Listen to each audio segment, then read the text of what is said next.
In a previous video, we took a look at some tips when working with Impact XT, more specifically, how we can use the filter and the velocity to our advantage. In this video, I thought we would build upon that and take a look at two different layer modes, specifically multi-velocity layer mode and stack mode. All right, let's get started. We're going to use the same example that we used in the previous video. So I have this instance of EZdrummer over here. This just has a very, very basic drum sound that I've loaded. First things first, I'm going to duplicate this instrument part.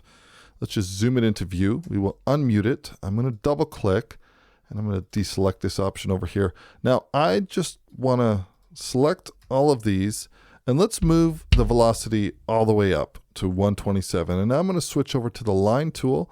And I don't see all this information over here, so I'm going to Option or Alt double click to zoom this into view. And I'm going to draw a line where it starts off not as low as possible, but probably somewhere about here. So let's have a listen to this. Okay, so that's just going to cycle through 8 different velocities. It starts off low and it goes louder. And like I said, the idea here is that we're resampling a software instrument, a virtual instrument. This could be just as easily applied if you're recording actual acoustic samples. And then we're going to build something that's multi-velocity responsive. So as you click the pad, it'll cycle through the different velocities. All right, so now we have this. I'm going to change this to kick drum. And if you double click and shift return, it's going to rename this event. Now I'm going to pull up a stereo track, just drag and drop this down, and this will automatically render this file. Okay, perfect. So now the next thing I want to do is make sure that this is turned down, which it is. We don't want to have anything overlapping or interfering. I want to basically split this up into individual samples. We do a bit of a data zoom over here. We're going based on a quarter note. So the first thing I'm going to do is change my grid to a quarter note grid. Now I'm going to right click, choose event, and we have the option to split it grid. This is just created or split our audio event into 8 separate audio events because it's split it on a quarter note grid. Okay, so the idea here is that I want to drag all of these over to a new folder. I've already created this folder in my browser over here. But before I do that, I want to show you one quick tip. If you have multiple events selected, like this, if you map out the rename events to a key command, there's an option to add numbers. This is really, really useful because what it will do is it will number them numerically starting at 0, 1 and going up to 10 or 20 or 5 or 30, depending on how many you have. So now I click this and notice that this says now kick drum 01 is the very first one. And then if we click end, we look at the very last one. This is kick drum 08. So I'm going to select all of these and I just want to drag and drop these over to here. But before we do that, one quick preference that I want to take a look at. When you're working with one-shots, it's generally a good idea to remove any tempo information that they have embedded. So I'm going to open up my preferences, go to the advanced audio, and we're going to deselect this option, record tempo information to audio files. What this means is that when we drag and drop these to the browser, that they are not going to have any tempo information, which is exactly what we want. Now, you can see the little X that's indicated by WAV file. If we hold Alt or Option, we can toggle through these different examples. I want to use WAV file, so I'm just going to let go. So now notice that we have kick drum 1. If I play this, that's the quiet one. And they're going up sequentially in level as we move through these. So I'm going to hold down Shift, and I'm going to select all of these. Now we have an instance of Impact that's brought up over here. And what I'm going to do is let's drag and drop all of these onto D1. Notice it says Insert Samples. Also, note the layer mode over here. It's blank, but notice what happens the minute we let go. So 2 things happen. First of all, it changed this to velocity automatically. Secondly, you can see that we have these different little blocks above here, 1 through 8. The way that this works is that in velocity mode, it is just automatically going to split up the amount of samples equally across the velocity range. So if you had 127 samples, it would split them up 1 per velocity. If you had 10, it would have 10 different ones. In this case, we have 8. And this is going to be an even split across so that the lower velocity levels that you hit, in this case, would trigger the lowest level sample, Let me just zoom this up a little bit. And then the highest one over here would trigger the highest one. Okay, let's return this back over here. And if you wanted to addition any of these individually, you would just click this individual tabs over here. And if you wanted to make any changes, you could remove the sample. You could also show in Finder. So completely up to you in terms of how you want to do that. This is one way that we can get a responsive instrument. We record enable this.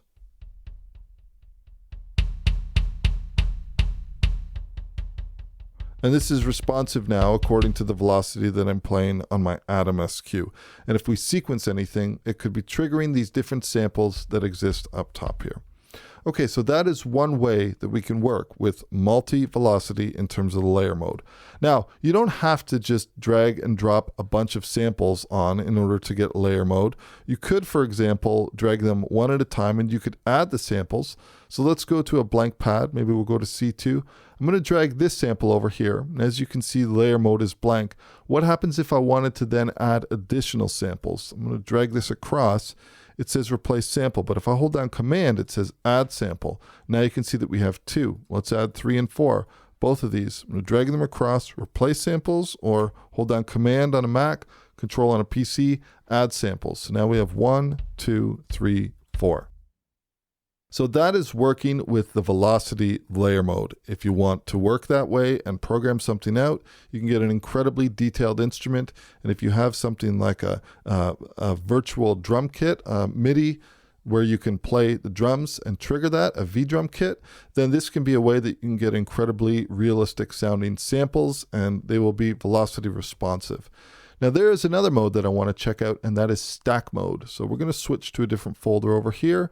In this case, we'll just go with a splice folder that I've opened. We have these different claps. Let's have a listen to these. Okay, you know what? For just sake of demonstration, making this nice and easy, let's use these last 3. So we're going to open up Impact, and in this case, I'm going to highlight all 3 of these, and I'm going to drag these all across to pad C1. So when I let go over here, notice that it automatically mapped them out. We can click the top one to see them individually. And if we wanted to make any adjustments to this, for example, if we wanted to make some edits to the in point or the out point, this is something that we could do simply by clicking up here and adjusting. Let me record enable this. Notice that they're playing based on the velocity, but we have the ability to enter stack mode. And what this means is no matter how hard I play, all 3 of these samples are being stacked upon each other. So this is a really great way to work if you like layering different samples. So a lot of people will layer multiple different claps or multiple different snaps together, as opposed to having to lay these out on your timeline on a grid as audio events and then adjusting either the event gain or the clip gain. You can drag them into the sampler, put them on one pad, and then you can adjust the relative volumes between each other. So the question is, how do we do that? Well, if I click this and I adjust the gain, or I adjust the filter, or the pitch, for example, notice that it's happening on all of these together. Let's take off the filter for now. If you want to adjust these individually, this is where the Edit Sample option comes in. So when we click Edit Sample, notice that it changes from a blue to an orange. And in addition to that, these parameters over here, let me deselect this. Let's turn this down a little bit. If I click Edit Sample, like I said, notice over here that the gain is illuminated in orange. Now this still works the same way in that if you want to have an adjustment of either one of these, you would select the top one, but when you're in the edit sample mode, you have the ability to, let's move this to the right, let's move this to the left, and for now let's take this one and turn it all the way down in terms of its gain. Now what happens if we trigger the pad? So we can adjust the individual panning and things like that between these. Now I'm going to select each one of these. Let's reset the pans. Actually, maybe I'll just pan it out a little bit, but maybe not anything that's as hard panned as I had it before. Now, a really good way to be able to make adjustments to these when you're working is that you want to start off with kind of like your main element, and then you can take the other ones and you can bring them all the way down. So these two are all the way down. So now if I click this, we're just getting that one clap. But now if I click this one, I can dial this into taste. And this one over here, we have no volume here. Let's just snap this to unity gain. A little bit loud. We'll pull this down. Maybe I want to make a pitch adjustment. So that sounds really nice and tight now. And on this one over here, I can adjust the gain. Then if I come out of edit sample mode and I adjust these, notice if we go back into edit sample mode that they've maintained the relative offsets between each other. So that can be really, really useful. You adjust your gain, or you could adjust your velocity sensitivity depending on how you want to work. So stack mode is another really great way to be able to work with multiple samples. And like I said, a lot of samples these days, when you take a look at them, some of them might be cut right on the zero crossing point or relatively close to it, whereas others might have a little bit of a flam. And what this actually ends up doing is it works out really well, especially when you're working with multiple samples that are layered on top of each other.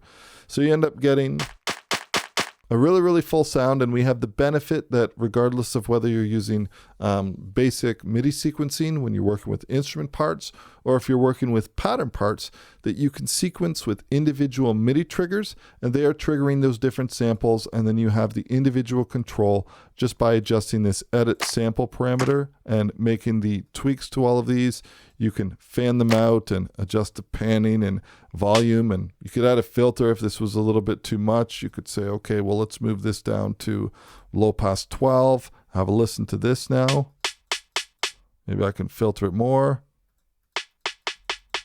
So something like that, and then as soon as that's good and you've blended it in, you can use the main pad to trigger all three of them together, just toggling back and forth till you get that sound sounding exactly the way that you want. Anyways, so that's it for this video. I hope that you enjoyed this content. If you did, please consider hitting that subscribe button.